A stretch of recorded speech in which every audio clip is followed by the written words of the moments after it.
What's up, folks? Welcome back to the channel. I am Nicole with SewGnar Sewing Patterns, and in today's video, we are on day 3 of the 2025 12 Days of Christmas series. And I know that a mother is not supposed to have favorites, and I know that we're early in the series. But if this just goes to show how good the series is going to be this year, then I don't know. Because this one is up there for my top projects in the whole 12 days. We are making reusable gift bags, and it's so simple and they're so fun, and you can really like customize them. And I think that's why I love it so much. Not to mention, look how freaking darling they are. Now, as with most things, I did not want to make this out of 100% cotton, so I did make some amendments, but the original pattern I got from the Sincerely Jen's Facebook group. If you join the group, then this is a free pattern. If you don't want to join the group, you can just purchase the pattern and directly from the website. All of the Facebook link and the pattern link, all that stuff will be down below.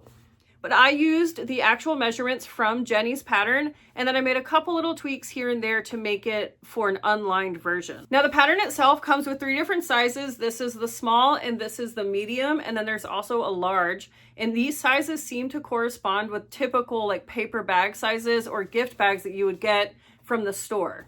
Now, this whole front and back section really lends itself for customizations. You can applique, reverse applique, embroider, laser engrave. You can really do whatever you want on the whole front and back panel. And I do kind of go over that a little bit in the video. But another way that you can customize it is if you don't want to use cottons on the inside, you can use heat transfer vinyl, which is what I did on the interior of this one here.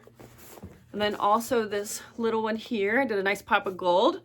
But the bag is fantastic without any lining at all. So here's just the inside of the cork. So you can also, the way that I make it, you can use it for cork, vinyl, leather, any other self-healing edge textile. And then of course, if you want to incorporate heat transfer vinyl, you just add that according to the manufacturer recommendations and then make it as normal. Now, because I did make some adjustments to the construction of the pattern, there are a couple of different measurements that I have in the description box down below. That is for this top reinforcement strip and then the bottom accent piece. Those pieces are not required. I just like the look and the durability that it adds to the bag once it's done. I also wanted to point out that you can attach yesterday's project, so the reusable gift tags. If you take this ribbon from the gift tags and slide it in through the front of the bag and tie it so that the tie is hidden on the inside, then it will just hang and become a permanent part of the reusable gift bag. And then every year or every holiday or birthday, what have you, you can just erase the recipient's name and reuse the whole getup. In today's video, we'll be making the size medium. So go ahead and download the pattern and get your cut list complete, and let's get going. If at any point you are enjoying the video, please give me a like, subscribe, share, you know, all that fun stuff. All right, see you at the end. To make the gift bag, you are going to cut out the sizes that you want using the cut list in the pattern. And if you are making the unlined version, you can refer to the description box and I tell you the sizes that I used for the top piece and the exterior base. So I have 2 main panels. I have my accent bottom. I have my 2 top reinforcement strips. I have my woven label, and I'm using my SewGnar tag, but you could easily add a really fun, cute label in here as well. I have my pieces of ribbon. This is going to be for my handles. And then if you want to add grommets, which if you're using cork, vinyl, or leather, it's not necessary because the holes that we punch to put our ribbon through won't fray. But if you want this more finished look, you're going to get 4 sets of grommets or 4 eyelets, and I will talk more about that in a little bit. And then for tools, we have a hole punch and then a grommet tool setter. So we're going to start working on our 2 main panels, and I wanted to talk about customizations before we got too deep into this process. So if you remove this side and bottom area where the box bottom cutouts are, you have all of this open space here. This area on both the front and the back panel are open for customization. So you can do applique, reverse applique, embroidery. You can do all sorts of customizations that you want to, as long as you keep it in this open area here. This is also a great area for an exterior tag. If you want to add that, I would suggest doing it in the center down toward the bottom. After you do your customizations, you are going to flip. And so wrong side up, I have put a piece of tape here along this top edge, and I'm going to fold it over to create a nice folded straight edge.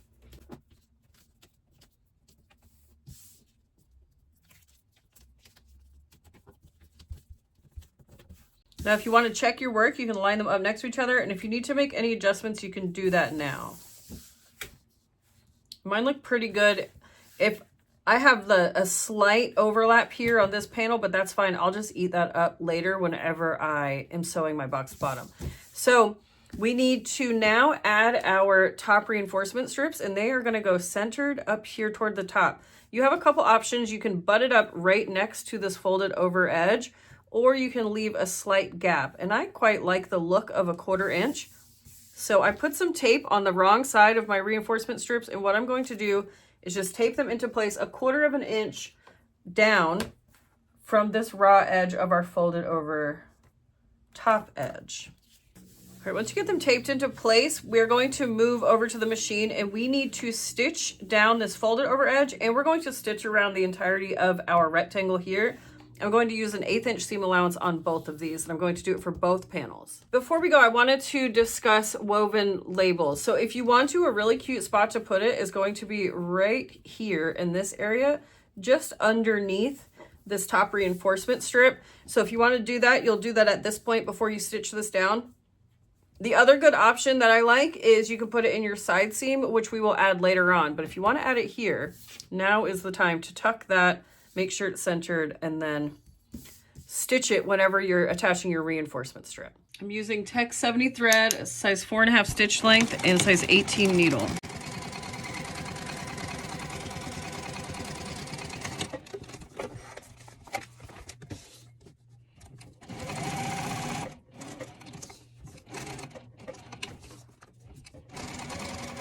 We are all stitched up and ready to add our grommets. So I just want to chat about them for a quick second. So grommets are kind of the terminology. Grommets and eyelets are used almost interchangeably, but they do have some slight differences. A grommet comes with 2 pieces. So it has a longer piece with a post and a shorter piece that's almost like a washer. And the way that they work is the post goes through the hole that you punch, and then the washer goes along the back side.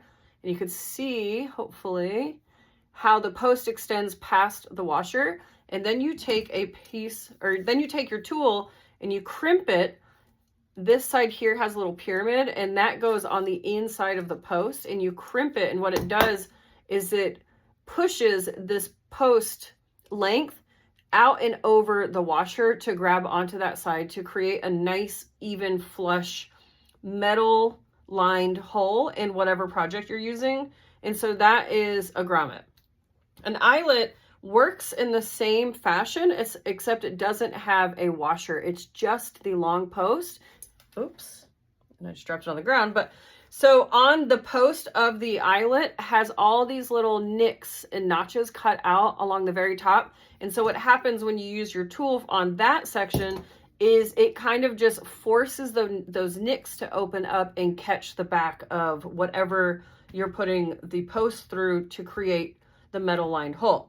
Now, in my personal experience, I like a grommet because I like the washer along the backside. It tends to be a little bit smoother. It doesn't catch on whatever you're trying to put through it. And it just has kind of a more cohesive overall finished look for my liking. Now, that being said, if you are using a metal lined hole on, say, the back of a corset or something where you're not going to visually see the back side, an eyelet works perfect because you're not going to be looking at it. It doesn't need to be pretty. But if you want it to be pretty, I do suggest getting a grommet. Now, they do come in different sizes and different measurements, and you determine that by the interior measurement of this post. So I am using 1/4 inch. Whoa. I'm using 1/4 inch grommets today for this project. So I have 4 sets here. Oh, I also wanted to say some eyelet and grommet sets, they'll come with different types of tools. So you can get the hand setting tools or you can get the pliers. And I'm pretty sure there's another small little doohickey that you can also get.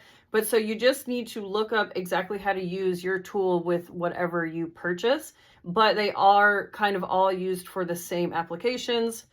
In my book, I use grommets if I want it to be pretty on the back, and I use eyelets if it doesn't matter what it looks like from the back side. Okay, so let's install these. So the grommets are going to go here along each short edge of my top piece, And so what I've done is I've just measured in 1/2 inch from each short side and centered along the center of the entire piece. So I just lined up my 1/2 inch line along the top edge of this section here, and then just marked 1/2 inch like so. And then now I'm going to punch a hole, and you want to punch a hole that corresponds with the size of your grommet. So I just went around and tried my grommet on each little post. And I think something that's really important is you want the grommet, you want to kind of have to push the grommet into the hole. You don't want it to slide into the hole super easily, because then what happens, especially if you're adding grommets on something where there's going to be a lot of tension, so say like the top of a backpack and you're pulling the straps open and closed, you need to make sure that the hole is not so big that the grommet can pull through with a little bit of force. You want to have to kind of push and jam your grommet into the hole so that it just won't come through the hole so easily. Hopefully that makes sense and I didn't confuse you more. But anyways, you need to find the proper hole for what your size is, and then you punch your hole. And then along the front, I'm going to put the piece of the grommet that has the long post. I'm going to push that in. So see what I mean here? It doesn't want to just slide right in. I'm just kind of applying pressure, and I'm forcing the post to go through, and that ensures I have a nice snug fit. So I'm going to put the post in this side as well. And once you get them in, you take a washer and you make sure that the nice rounded side is right side up. We're going to sink the washer right over the top of that post. Make sure it's nice, it's seated well. And then on this side of my tool, on this little blue tool, you can move this little plate around. And I'm sure that there is a rhyme or reason for both of these, but my grommets don't fit in the diameter of this impression here. So I'm just going to shift it around and use the flat plate on this side. I find that it sets almost any size plate or any size grommet instead of being stuck into that diameter. But anyways, I'm going to take this pyramid on this side and sink this into the top of the post, and then the flat side, or this side of my post grommet, is going to sit here on the flat side of my tool. So I'm just being careful to line everything up, make sure everything's nice and even, and then just apply pressure. And just like that, we've installed a grommet, and it makes such a nice finished cohesive look on the front of whatever you're making. So now I'm just going to go through and do all the rest of mine.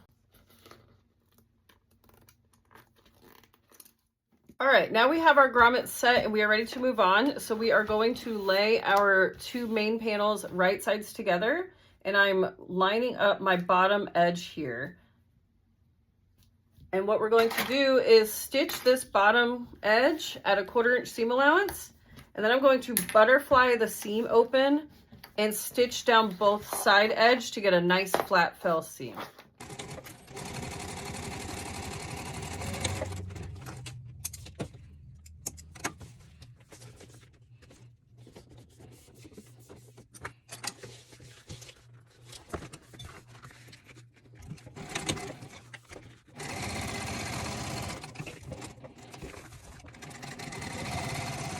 All stitched and flattened, and so you have a couple options here. First option is you don't have to do an accent base at all. You can leave it just like this. Second option is you can put the accent base here on the outside and stitch all the way around, and you will see the stitch lines on the inside. And then third option is you can put the accent base here on the inside and stitch all the way around, and then you'll see the stitch lines on the outside. So if you're doing like a two-tone bag, this is a cool opportunity to do it in a different color and then really draw the attention down to here. But yeah, so make your decision, choose what you want to do. I think I'm going to put it here on the inside so that you see it whenever you look down into the bag, and it kind of plays off of this two-tone situation happening here. So I put some double stick tape here along the back. And then now I'm just going to center it in between my two box bottom cutouts. Next, I'm going to go to the machine. I'm going to stitch all the way around using an 1/8 inch seam allowance.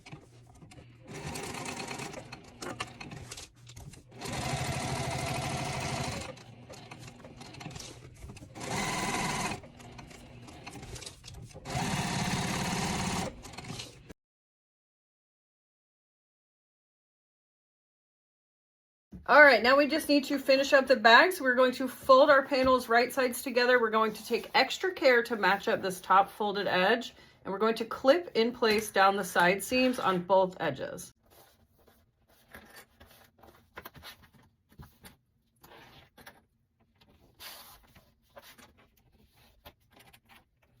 Okay, now we're going to go to the machine. We're going to stitch using 1/4 inch seam allowance. Once we get both of those done, we're going to push our side seams in and close up these boxed bottoms, also using a 1/4 inch seam allowance.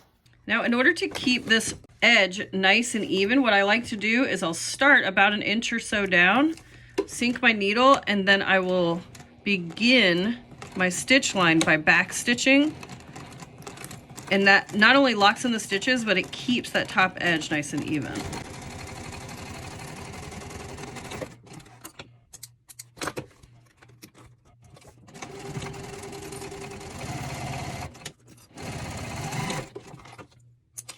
Now to finish off the boxed bottoms, we're just going to reach in and flatten these two seams against each other. And I like to butterfly the side seam open, and then I'm looking to match it up right here where this butterflied seam is along the bottom. And then clip and stitch across.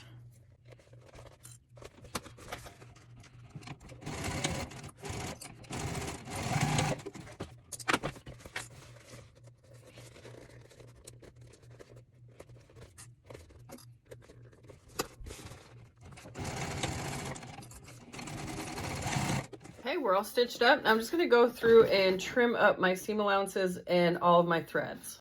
And lastly, before I flip right side out, I'm gonna go ahead and add my ribbon now because it's a little bit easier to tie from this side. So you want to insert the ribbon from the exterior of the bag toward the interior. So just like that, and then repeat over here. Now you can use whatever you'd like for these handles. You don't have to be limited by ribbon. You can use all sorts of different items. You just want to make sure that whenever you knot it, it's going to stay inside of the hole that you created. I have noticed that with this really slick, shiny ribbon, it can be a little bit of a pain in the butt and you tend to have to double knot it. But if you get like the textured ribbon, it stays in there quite nicely.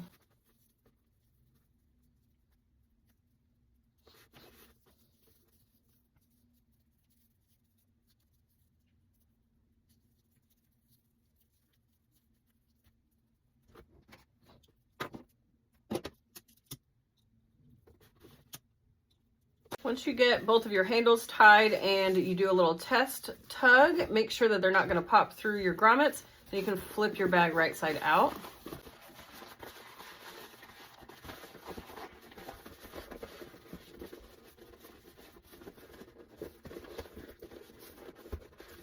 And here is the gift bag right side out. Now you have a couple options. You can leave it just like this and you can leave it nice and wide at the top and it's so cute. I love it just like this.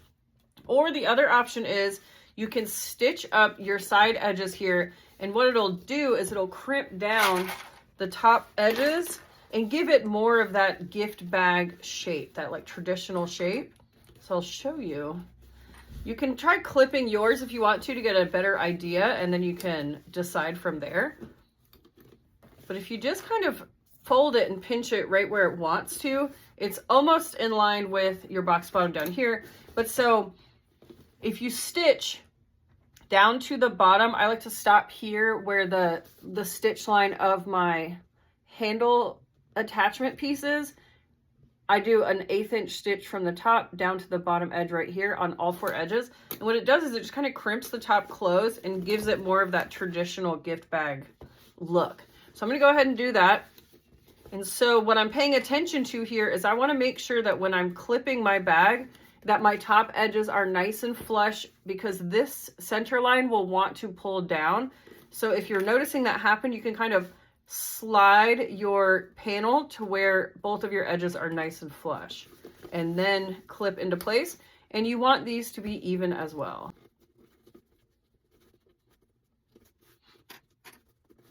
Okay, so once you get them clipped how you want them, what we're going to do is we're going to go to the machine and I'm going to start right up here, 1/8 seam allowance. I'm just going to stitch down to where I'm generally in line with the bottom of this area here. It's about 1.5 inches or so, and I'm going to do that on all 4 of my edges.